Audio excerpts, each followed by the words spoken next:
आज के special episode में आप सबका स्वागत है। मैं हूं आपके साथ नदीम। दोस्तों, जो आप में से हमारे इस चैनल पर नए हैं, हमारी वीडियो पहली मर्तबा देख रहे हैं, वो हमारे इस चैनल को जरूर सब्सक्राइब करें।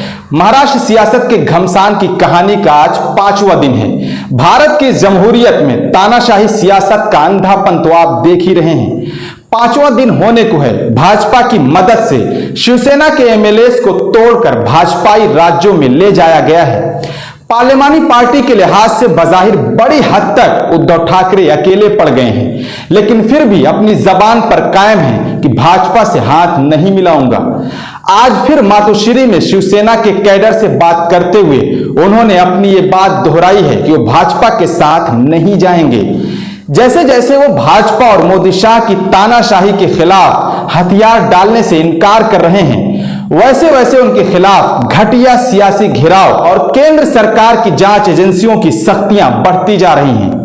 सियासी कुव्वत के लिहाज से तोड़ा जा रहा है और जहनी तौर पर बहुत ज्यादा प्रेशर बनाया जा रहा है, जिससे उद्धव ठाकरे टूट जाएं। एक तरफ उनके 35 से ज्यादा एमएलएस को तोड़कर महाराष्ट्र से बाहर ले जाकर रखा गया है, जिससे बजाहिर ठाकरे की कमर टूट जाए, तो दूसरी तरफ जो चंद लोग ठाकरे के वफादार मुंबई महाराष्ट्र में रह गए हैं, एक एक करके उनके पीछे ईडी रवाना हो गई है।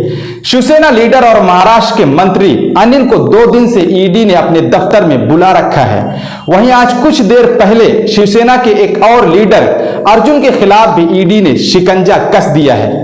उनके अलावा ठाकरे परिवार के पुराने और मजबूत शिवसैनिक संजय रावत के खिलाफ भी ईडी को बहुत पहले ही मैदान में उतार दिया गया है। तीसरी तरफ उद्धव ठाकरे के खिलाफ मुकदमात और साबिक कमिश्नर मुंबई की जानिब से इल्जामात का सिलसिला भी शुरू है।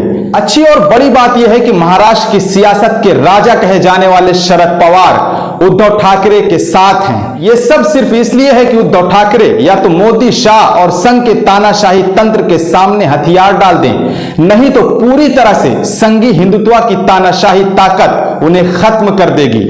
और ऐसे कि उनके साथ शायद उनके घर वालों के अलावा कोई काबिले जिक्र ओहदेदार या लीडर नहीं रह जाएगा। उद्धव ठाकरे ने भाजपा वाली नफरती सियासत और मोदी शाह के आगे झुकने से इनकार कर दिया है, जिसकी कीमत उनसे ली जा रही है। अब तक उनके पास सिर्फ 13 एमएलए बचे हैं और एक एक करके टूटने का सिलसिला भी जारी है। भाजपा पूरी तरह से नंगी और बेशर्म होकर लगातार चौथे राज्य में जमहूरी तर्ज पर चुनी गई सरकार का तख्ता पलट रही है और अपने मुखालिफिन के खिलाफ केंद्र सरकार की ताकत से लेकर जांच एजेंसियों को खुला छोड़ दिया है। भारतीय जनता पार्टी जुल्म और खौफ की सियासत के जरिए मुल्क भर की तमाम लोकल पार्टियों को साफ पैगाम दे रही है कि जो भी मोदी और शाह की जोड़ी को आंख दिखाने की कोशिश करेगा, उसे रगड़कर खत्म कर दिया जाएगा। देखते हैं कि और कब तक उद्धव ठाकरे भाजपा और संघ की सियासत के खिलाफ डटे रहते हैं। फिलहाल शरद पवार की मुलाकात के बाद उनको काफी हौसला मिला है। किसी को भी उम्मीद नहीं थी कि उद्धव ठाकरे इतने देर तक डट जाएंगे, क्योंकि सिर्फ सरकार ही नहीं, उनसे बजाहिर पूरी शिवसेना भी छीनी जा रही है। भले ही भाजपा उद्धव ठाकरे के एमएलएस को उठा ले गई है, लेकिन भाजपा और मोदी शाह के लिए मराठाओं की जमीन इतनी नर्म तो साबित नहीं होगी। वहीं दूसरी तरफ बड़ी खबर यह है कि दलितों की बड़ी सियासी लीडर मायावती ने सदारती चुनाव में भाजपा के उम्मीदवार की हिमायत का ऐलान किया है। आपको बता दें कि इस औरत ने उत्तर प्रदेश में योगी आदित्यनाथ को जीत दिलाने में बड़ा स्ट्रेटेजिक किरदार निभाया था, लेकिन उस वक्त लोगों को ओवैसी को भाजपा की बी टीम साबित करने की इतनी शदीद ख्वाहिश थी कि वो मायावती के जाल को नजरअंदाज कर गए। उत्तर प्रदेश चुनाव के वक्त भी और उससे पहले भी मुस्लिम इंटेलेक्चुअल्स ये कह रहे थे कि मौजूदा भारत का दलित और उसकी तकरीबन लीडरशिप हिंदुत्व के मोहरे से ज्यादा कुछ नहीं है।